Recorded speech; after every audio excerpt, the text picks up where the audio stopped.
Friend नमस्कार।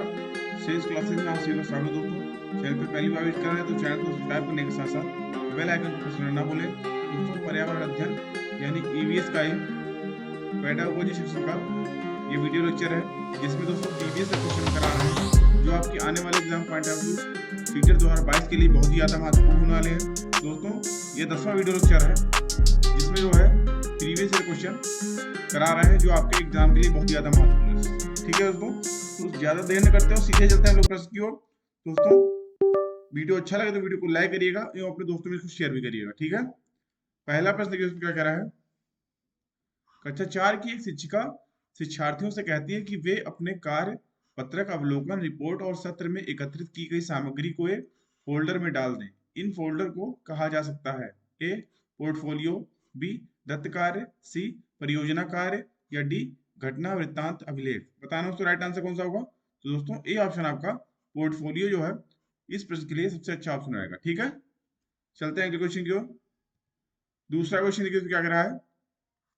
निम्नलिखित में से कौन से प्राथमिक स्तर पर पर्यावरण अध्ययन में आकलन के लिए उपकरण और तकनीकें हैं। पहला परियोजना कार्य, दूसरा क्षेत्र भ्रमण, तीसरा जर्नल लिखना, चौथा विचार मानचित्रण। कूट का प्रश्न है दोस्तों।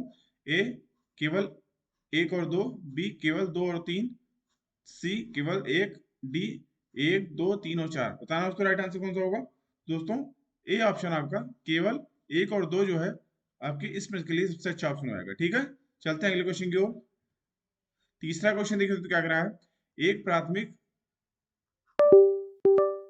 प्राथमिक स्तर की अध्यापिका जलाभाव के विषय पर अपने कक्षा 4 के बच्चों को प्रभावपूर्ण तरीके से किस प्रकार आंकेंगी। ए जल संरक्षण में पोस्टर बनाने की गतिविधि का आयोजन करके, बी बच्चों को जल संरक्षण पर नारे लिखने के लिए कहकर, सी उपयुक्त विषय पर एक लिखित परीक्षा का आयोजन करके, या डी यह पता करके कि उन्होंने अपने दैनिक जीवन में जल की बचत कैसे प्रारंभ की। बताना उसका राइट आंसर कौन सा होगा।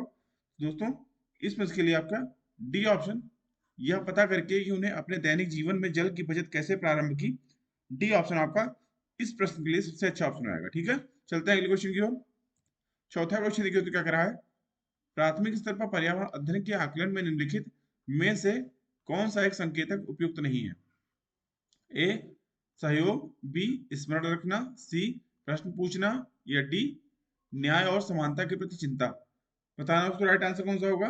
दोस्तों बी ऑप्शन आपका स्मरण रखना बिल्कुल राइट ऑप्शन होगा इस प्रश्न के लिए। ठीक है, ठीक है दोस्तों, चलते हैं अगले क्वेश्चन की ओर। पांचवा क्वेश्चन देखिए तो क्या कर रहा है। निम्न में से कौन सा पर्यावरण की कक्षा में रूपात्मक आकलन का समुचित कार्य नहीं है। ए दिए गए प्रयोगात्मक प्रारूप के चिन्हांकन वाले आरेख बनाना, बी जल प्रदूषण की हानियों के बारे में चर्चा करना, सी पाठ में दी गई महत्वपूर्ण शब्दावली की परिभाषा की व्याख्या करना, या डी दिए गए प्रयोगात्मक क्रियाकलापों को पूरा करना और अपने अवलोकन को दर्ज कराना। बताना उसका राइट आंसर कौन सा होगा।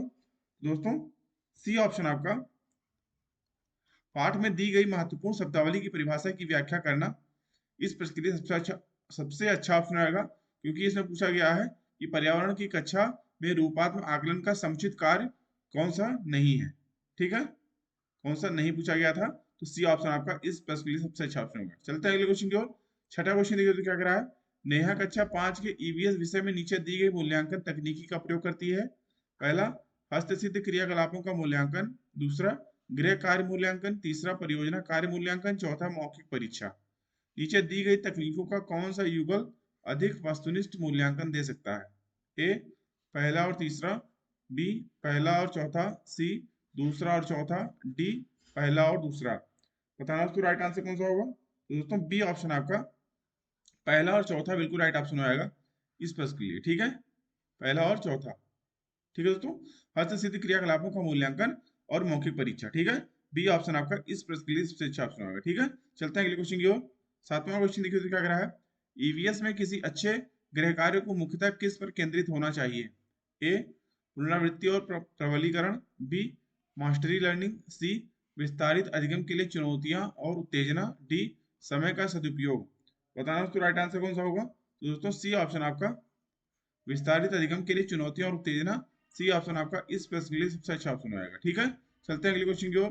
8th क्वेश्चन देखिए तो क्या करा है, ईवीएस की पढ़ाई में कक्षा के प्रश्नोत्तर तकनीक का सबसे अच्छा उपयोग किसके लिए किया जा सकता है? ए, विद्यार्थियों के अध्ययन आकर्षित करने के लिए, बी, शिक्षार्थियों में सीखने की जिज्ञासा उत्पन्न करने के लिए, सी, प्रायोगिक कौशल को बढ़ावा देने के लिए, या डी, कक्षा में अनुशासन बनाए रखने के लिए। बताना उसको राइट आंसर कौन सा होगा। तो दोस्तों बी ऑप्शन आपका शिक्षार्थियों में सीखने की जिज्ञासा उत्पन्न करने के लिए, बी ऑप्शन है आपको आपका इस प्रश्न के लिए सबसे अच्छा ऑप्शन होगा। ठीक है, चलते हैं अगले क्वेश्चन की ओर। 9th क्वेश्चन देखिए तो क्या कर रहा है, प्राथमिक स्तर पर पर्यावरण अध्ययन में रचनात्मक आकलन को शामिल नहीं करता। ए, शिक्षार्थियों के अधिगम रिक्तियों की पहचान, बी, शिक्षण में कमियों की पहचान, सी, शिक्षार्थियों के सीखने को बढ़ाने, या डी, शिक्षार्थियों की ग्रेडिंग और रैंकिंग। बताना उसका राइट आंसर कौन सा होगा। तो दोस्तों इस प्रश्न के लिए आपका डी ऑप्शन शिक्षार्थियों की ग्रेडिंग और रैंकिंग जो है बिल्कुल राइट ऑप्शन होगा इस प्रश्न के लिए, क्योंकि इसमें बोला गया है कि पर्यावरण अध्ययन में रचनात्मक आकलन को शामिल, कौन सा प्राथमिक स्तर का पर्यावरण अध्ययन में रचनात्मक आकलन को शामिल नहीं करता, तो शामिल नहीं करता दोस्तों शिक्षार्थियों की ग्रेडिंग और रैंकिंग। ठीक है, टी ऑप्शन आपका इस प्रश्न के लिए सबसे अच्छा ऑप्शन है। ठीक है, चलते हैं अगले क्वेश्चन की ओर। 10th क्वेश्चन देखिए तो क्या करा है, कक्षा 5 की एनसीईआरटी की पर्यावरण अध्ययन की पाठ्य पुस्तक में प्रत्येक पाठ के अंत में एक खंड को शामिल किया गया है। हम क्या समझें, यह सुझाव दिया गया है कि इस खंड में शामिल प्रश्नों के उत्तर का सही या गलत के रूप में आकलन नहीं किया जाएगा। यह परिवर्तन इसलिए किया गया है क्योंकि ए, इस स्तर पर बच्चे सही उत्तर नहीं लिख सकते, बी, यह आकलन में शिक्षकों की सुविधा बढ़ाता है, सी, यह जानने में शिक्षक की सहायता करता है कि बच्चे कैसा सीख रहे हैं, या डी, यह आकलन में विषय निश्चितता को कम करता है। बताना उसका राइट आंसर कौन सा होगा। तो दोस्तों सी ऑप्शन आपका यह जानने में शिक्षक की सहायता करता है कि बच्चे कैसे सीख रहे हैं, सी ऑप्शन आपका इस प्रश्न के लिए सबसे अच्छा ऑप्शन आएगा। ठीक है, चलते हैं अगले क्वेश्चन की ओर। 11वां क्वेश्चन देखिए दोस्तों क्या करा है, सहयोगात्मक अधिगम में पुराने एवं अधिक दक्ष विद्यार्थी छोटे एवं कम कुशल विद्यार्थियों का आकलन करते हैं। इसका परिणाम है ए, उच्च उपलब्धि और स्वगरिमा, बी, उच्च नैतिक विकास, सी, समूह में द्वंद्व, डी, गहन प्रतियोगिता। बताना उसको राइट आंसर कौन सा होगा। तो दोस्तों ए ऑप्शन आपका उच्च उपलब्धि और स्वगरिमा बिल्कुल राइट आंसर हो जाएगा इस प्रश्न के लिए। ठीक है, चलते हैं अगले क्वेश्चन की ओर। 12वां क्वेश्चन देखिए तो क्या करा है, डिसलेक्सिया मुख्यतः किस समस्या के साथ संबंधित है। ए, सुनने, बी, बोलने, सी, बोलने और सुनने, डी, पढ़ने। बताना उसको राइट आंसर कौन सा होगा। तो दोस्तों डी ऑप्शन आपका पढ़ने जो है बिल्कुल राइट आंसर होगा इस प्रश्न के लिए। ठीक है, तो डिसलेक्सिया जो है वह मुख्यतः पढ़ने की समस्या से संबंधित है। चलते हैं अगले क्वेश्चन की ओर। 13 क्वेश्चन देखिए तो क्या करा, प्राथमिक स्तर पर बच्चे का आकलन करने का सर्वश्रेष्ठ तरीका है का प्रयोग करना। ए, पोर्टफोलियो, बी, आवधिक परीक्षाएं, सी, गृह कार्य, या डी, योगात्मक कार्य। बताना उसको राइट आंसर कौन सा होगा। दोस्तों ए ऑप्शन आपका पोर्टफोलियो जो है बिल्कुल राइट आंसर होगा इस प्रश्न के लिए। ठीक है, प्राथमिक स्तर पर बच्चे का आकलन करने का सर्वश्रेष्ठ तरीका पोर्टफोलियो का प्रयोग करना। ठीक है, चलते हैं अगले क्वेश्चन की ओर। 14वां क्वेश्चन देखिए तो क्या कर रहा है, एक पब्लिक स्कूल में प्रत्येक कक्षा में लगभग 2 से 3 बच्चे शेष विशेष आवश्यकता वाले हैं। कुछ बच्चे शारीरिक या मानसिक रूप से विकलांग यानी बाधित हैं। ये बच्चे अन्य बच्चों के साथ उसी कक्षा में एक साथ पढ़ते हैं। उपयुक्त पब्लिक स्कूल निम्न में किसका अनुपालन करता है। ए, सतत एवं व्यापक मूल्यांकन का, बी, समावेशी शिक्षा का, सी, समवयस्क शिक्षा का, डी, प्रतिरूपक शिक्षा का। बताना उसको राइट आंसर कौन सा होगा। तो दोस्तों बी ऑप्शन आपका समावेशी शिक्षा जो है बिल्कुल राइट ऑप्शन हो जाएगा इस प्रश्न के लिए। ठीक है, तो पब्लिक स्कूल में से समावेशी शिक्षा का अनुपालन कर रहा है। ठीक है, बी ऑप्शन आपका इस प्रश्न के लिए सबसे अच्छा ऑप्शन आएगा। चलते हैं अगले क्वेश्चन की ओर। और दोस्तों ये इस वीडियो लेक्चर का लास्ट क्वेश्चन है, एक शिक्षिका तनावग्रस्त बच्चे की पहचान कर सकती है जब बच्चा निम्नलिखित व्यवहार प्रदर्शित करता है। ए, आक्रामक व्यवहार, बी, पढ़ाई में पूर्ण एकाग्रता, सी, बहुत बात करना, डी, हाइपर एक्टिविटी। बताना उसको राइट आंसर कौन सा होगा। तो दोस्तों ए ऑप्शन आपका आक्रामक व्यवहार जो है बिल्कुल राइट आंसर होगा इस प्रश्न के लिए। ठीक है दोस्तों, कुछ क्वेश्चन और हैं, अभी ये लास्ट नहीं है, आगे कुछ क्वेश्चन अभी और है। ठीक है, नेक्स्ट क्वेश्चन देखिए क्या कह रहा है, अभिभावक शिक्षक अंतः क्रियाओं को उपलब्ध कराने का मुख्य उद्देश्य है। ए, विद्यालय में हो रहे क्रियाकलापों के बारे में जानकारी को साझा करना, बी, पुनर्बलन और सुधार के लिए बच्चे की योग्यताओं और कमजोरियों के बारे में चर्चा करना, सी, एक दूसरे के साथ सामाजिक संबंध विकसित करना, डी, एक दूसरे की कमियों को उजागर करना। बताना उसको राइट आंसर कौन सा होगा। तो दोस्तों बी ऑप्शन आपका पुनर्बलन और सुधार के लिए बच्चे की योग्यताओं और कमजोरियों के बारे में चर्चा करना। बी ऑप्शन आपका इस प्रश्न के लिए सबसे अच्छा ऑप्शन है। ठीक है, चलते हैं अगले क्वेश्चन की ओर।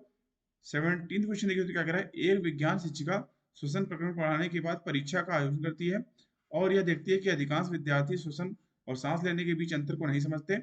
यह किसके कारण हो सकता है। ए, वह कक्षा में प्रभावी तरीके से संबंधित संकल्पना को व्याख्यायित नहीं कर सकी। बी, वह उनकी कक्षा अध्यापिका नहीं है। सी, विद्यार्थी प्रश्न को सही तरीके से नहीं समझ सके। या डी, शिक्षिका की कक्षा में प्रायः बहुत अनुशासनहीनता रहती है। बताना उसको राइट आंसर कौन सा होगा। तो दोस्तों ए ऑप्शन आपका, वह कक्षा में प्रभावी तरीके से संबंधित संकल्पना को व्याख्यायित नहीं कर सकी। ये ऑप्शन आपका इस प्रश्न के लिए सबसे अच्छा ऑप्शन होगा। ठीक है, चलते हैं अगले क्वेश्चन की ओर। 18वां क्वेश्चन देखिए देखिए उसको क्या कह रहा है। शामिल करना यानी इंगेज, खोजबीन करना यानी एक्सप्लोर, व्याख्या करना यानी एक्सप्लेन, विस्तार देना यानी एलेबोरेट और मूल्यांकन करना यानी इवेल्युएट विज्ञान की प्रभावी शिक्षण से जुड़े 5 महत्वपूर्ण ई है। ठीक है, अंकुरण के लिए आवश्यक स्थितियों की संकल्पना से जुड़े व्यवहारिक अनुभवों को विद्यार्थियों को उपलब्ध कराते समय एक विज्ञान शिक्षक उनसे निम्नलिखित गतिविधियां करने के लिए कहती है। पहला, बीजों को रात भर पानी में रखें और उन्हें सूती गीले कपड़े में रखें। दूसरा, 2 दिन बाद बीजों का अवलोकन करें और आए परिवर्तनों का रिकॉर्ड करें। इसमें दोस्तों एक कूट का क्वेश्चन है। ऑप्शन देखिए दोस्तों क्या दे रखा है इसमें। ए, इंगेज और इवेलुएट। बी, एक्सप्लेन और elaborate. C, explore and evaluate. या डी, इंगेज एंड एक्सप्लोर। बताना उसको राइट आंसर कौन सा होगा। तो दोस्तों इस प्रश्न के लिए आपका डी ऑप्शन बिल्कुल राइट होएगा, इंगेज एंड एक्सप्लोर। ठीक है, ठीक है दोस्तों, यानी शामिल करना और खोजबीन करना। डी ऑप्शन आपका इस प्रश्न के लिए सबसे अच्छा ऑप्शन रहेगा। ठीक है, चलते हैं अगले क्वेश्चन की ओर। 19th क्वेश्चन देखिए तो क्या कह रहा है। एक कक्षा में औसत से कम वाले 4 विद्यार्थी हैं। उन्हें अन्य विद्यार्थियों के समान लाने के लिए निम्नलिखित में से कौन सी व्यूह रचना सबसे प्रभावी होगी। ए, उन्हें अगली पंक्ति में बैठाना और उनके काम का लगातार पर्यवेक्षण करना। बी, उनके अधिगम के कमजोर क्षेत्रों की पहचान करना और उसके अनुसार सुधारात्मक उपाय उपलब्ध कराना। या सी, यह सुनिश्चित करना कि वे नियमित रूप से विद्यालय आएं। डी, उन्हें घर पर काम करने के लिए अतिरिक्त दत्तकार देना। बताना उसको राइट आंसर कौन सा होगा। दोस्तों बी ऑप्शन आपका, बी ऑप्शन आपका आपका उनके अधिगम के कमजोर क्षेत्रों की पहचान करना और उसके अनुसार सुधारात्मक उपाय उपलब्ध कराना। बी ऑप्शन आपका इस प्रश्न के लिए सबसे अच्छा ऑप्शन रहेगा। ठीक है, चलते हैं अगले क्वेश्चन की ओर। 20वां क्वेश्चन देखिए तो क्या कह रहा है। दत्त कार्य के संबंध में निम्नलिखित में से कौन सा कथन सही नहीं है। ए, प्रतिदिन विविधता और अभ्यास कराने के लिए कक्षा कार्य और फिर गृह कार्य के रूप में दत्त कार्य देने की आवश्यकता है। बी, दत्त कार्य आकलन का एकमात्र तरीका है। सी, दत्त कार्य बच्चों को सूचना खोजने और अपने विचारों का निर्माण करने और उन्हें उच्चारित करने का अवसर प्रदान करता है। या डी, दत्त कार्य अभिभावकों, भाइयों या बहनों द्वारा अपनी क्षमता के अनुसार किया जा सकता है। बताना उसको राइट आंसर कौन सा होगा। दोस्तों सी ऑप्शन आपका, दत्त कार्य बच्चों को सूचना खोजने, अपने विचारों का निर्माण करने और उन्हें उच्चारित करने का अवसर प्रदान करता है। इसलिए सी ऑप्शन आपका इस प्रश्न के लिए सबसे अच्छा ऑप्शन होगा। ठीक है, चलते हैं अगले क्वेश्चन की ओर। और दोस्तों ये इस वीडियो लेक्चर का लास्ट क्वेश्चन है। प्राथमिक स्तर पर आकलन में शामिल होना चाहिए। ए, शिक्षक द्वारा सतत और असंरचनात्मक तरीके से किए गए अवलोकन को बच्चों और अभिभावकों के साथ बांटना। बी, प्रत्येक सप्ताह औपचारिक परीक्षाएं और खेल तथा उन्हें प्रगति पत्र में दर्ज कराना। सी, अर्ध वार्षिक और वर्ष के अंत में वार्षिक परीक्षाएं।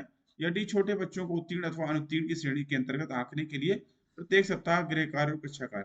बताना उसको राइट आंसर कौन सा होगा। तो दोस्तों ए ऑप्शन आपका, शिक्षक द्वारा सतत और असंरचनात्मक तरीके से किए गए अवलोकन को बच्चों और अभिभावकों के साथ बांटना। ये ऑप्शन आपका इस प्रश्न के लिए सबसे अच्छा ऑप्शन रहेगा। ठीक है, तो दोस्तों आशा करता हूँ वीडियो आपको अच्छा लगा होगा। दोस्तों वीडियो अच्छा लगा हो तो वीडियो को लाइक करिए एवं आपने अगर अभी तक हमारे चैनल को सब्सक्राइब नहीं किया है तो प्लीज हमारे चैनल को सब्सक्राइब करिए एवं बेल आइकन भी ऑन कर लीजिए, जिससे हमारे चैनल पर आने वाले सभी प्रकार के वीडियोस की नोटिफिकेशन आपको मिलते रहे।